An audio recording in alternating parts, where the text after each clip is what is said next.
Aloha, everybody. This is Dr. BethAnne, and I wanted to share a message today about hope. This is impromptu and off the cuff, but there's a lot going on in the world right now. This week, Australia is on fire. We have all these things happening with Iran and Iraq, and I've talked to so many people whose personal stories are things are falling apart for them, and structures are shifting in their life, and there's fear involved in that, and fear involved in, am I going to be okay, and what will I do, and I don't know where to go from here. And I was thinking, as heart-based individuals who are interested in shifting the consciousness of the planet right now, for those who identify with wanting to shift out of an old paradigm of fear and of darkness and of strife, and are wanting to shift into a new paradigm of really being part of global change and global awakening and bringing more love onto the planet at this time, I think hope is vital. And I think finding ways and strategies to not lose hope is really necessary. And I say that knowing that we're all human. We're all going to have our human reaction to different events going on. And I think that's perfectly fine. I don't feel like if we, drop hope for a minute, or we cave to fear, or we have a moment of, wow, this feels so big and it's monumental and there's so much going wrong in so many ways. I think that's just being human and acknowledging our personal feelings surrounding it. So that's not what I don't think we can't have that. But what I do think is that we can aim for cultivating the energy of hope in really difficult times. And the way we cultivate the energy of hope in difficult times is by finding higher perspective. It's by trusting in something bigger than ourselves. It's by trusting in the earth is trying to move towards wellness.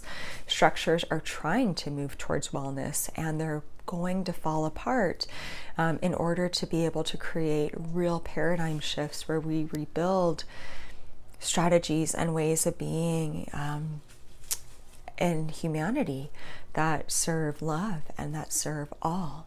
So one of the ways that I find hope in times of trouble is I actually will focus on, what does the energy of hope feel like to me?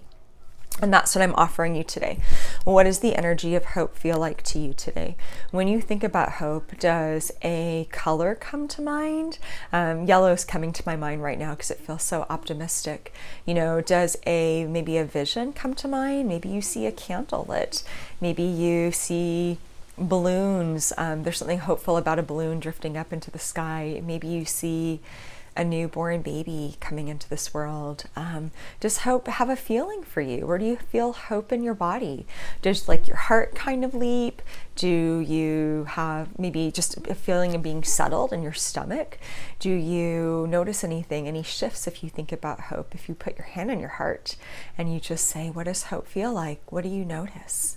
Maybe for you, hope is an action. Maybe it is actually lighting a candle, or going out in nature and holding a prayer stone and putting prayers of intent into it, and intent for wellness and love and light into the world. And then maybe you do something with that. Maybe you bury it in the ground, or put it by a tree that people walk by, and you put the intention into that stone that whoever walks by it is bopped on the head with a dash of hope. There's so many ways that we can show up in this world, and that we can hold space for light, and that we can cultivate the energy of hope. And that's important. Sometimes those things feel like they're not enough. And of course, when and if in any way that we're called to bigger action, of course, do that thing. But I'm just talking about on a personal daily basis, when something's happening and it's miles away from you and you don't know what to do, and you want to do something about it. You want to channel and cultivate energy to help. These are things that you can do. You can meditate on the energy of hope. You can picture it going out into the world. You can send it to Australia. You can send it to the government, to those in charge who need wisdom to move us forward and make difficult decisions. You can choose, or you can send it out to individuals that are hurting, and you can actually picture that energy going into them and allowing life to take it and do what whatever life wants to do with it, and anchor it into that person. It's like sending out this, I don't know, like energetic grab bag of light and hope to somebody. And that's powerful. Don't dismiss the effects of that. Don't dismiss the effects of what mindful, conscious-hearted energy and intentional living can do. We're needed. We're each needed.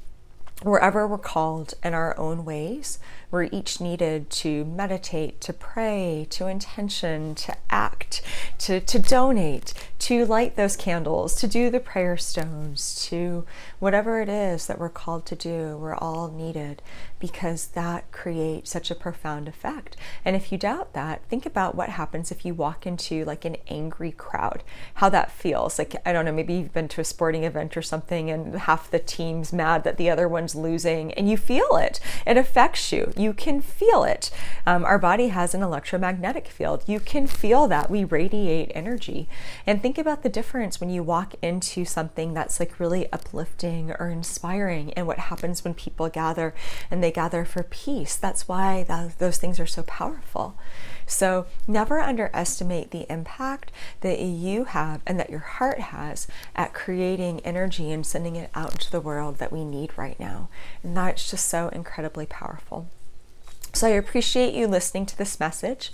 This is one of my ways of cultivating hope and cultivating light this week, is to use some of my forums to encourage others and to bring us together and to say, let's keep doing this. Let's keep living heart-centered and finding ways to stay open and finding ways to stay as much as we can in a space of love and in a space of hope and a space of acknowledging our fears and our human stuff as we live in troubled times, but also finding that higher perspective that we can reach for, so we are able to anchor in more energy of hope on the planet at this point in time.